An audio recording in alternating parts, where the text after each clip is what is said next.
À l'UFDG, il n'y a pas de problème. Le mariage forcé au XXIe siècle est un délit prévu et puni par toutes les lois, qu'elles soient nationales ou supranationales. Vous avez choisi votre ventre. On vous dit très bien, allez-y, remplissez votre ventre. Laissez-nous tranquilles. Nous voulons vivre en paix. Laissez-nous nous battre pour que la Guinée puisse être en paix.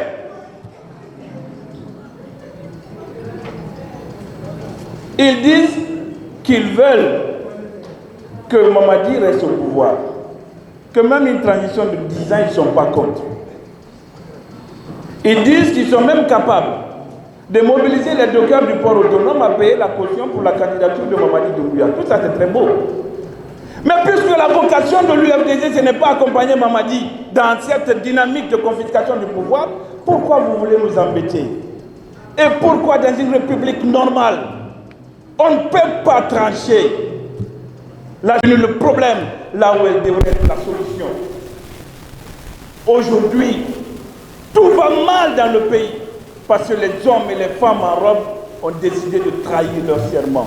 Partout où il n'y a pas de justice équitable, vous n'avez pas de paix, vous n'avez pas de démocratie, vous n'avez pas de liberté. Et des intellectuels sectaires à l'indignation sélective qui ne conçoivent la liberté de conscience que dans un sens, passent tout leur temps à taxer les gens d'être des Vatangais, à taxer l'acte d'être des Vatangais.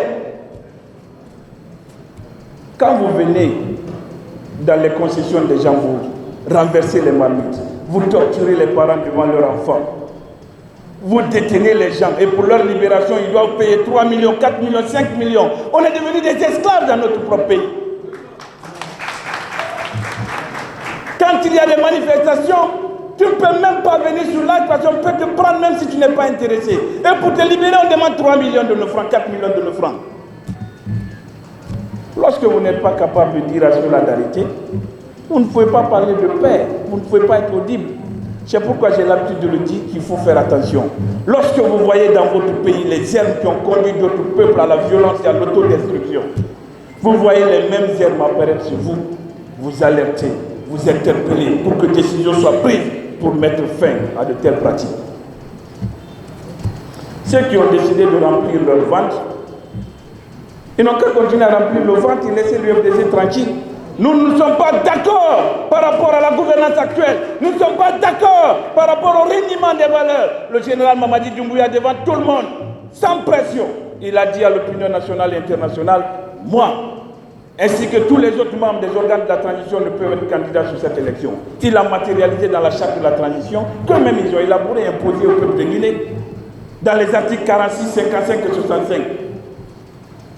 S'il décide d'aller à l'encontre de ça, ça va être considéré comme un parjure. Et par conséquent, il va être combattu comme d'autres l'ont été avant lui. Dadis est aujourd'hui en prison avec un seul mot, la responsabilité de commandement. De même, personne ne viendra nous voir pour nous dire « Je n'étais pas au courant quand je suis allé opérer par là.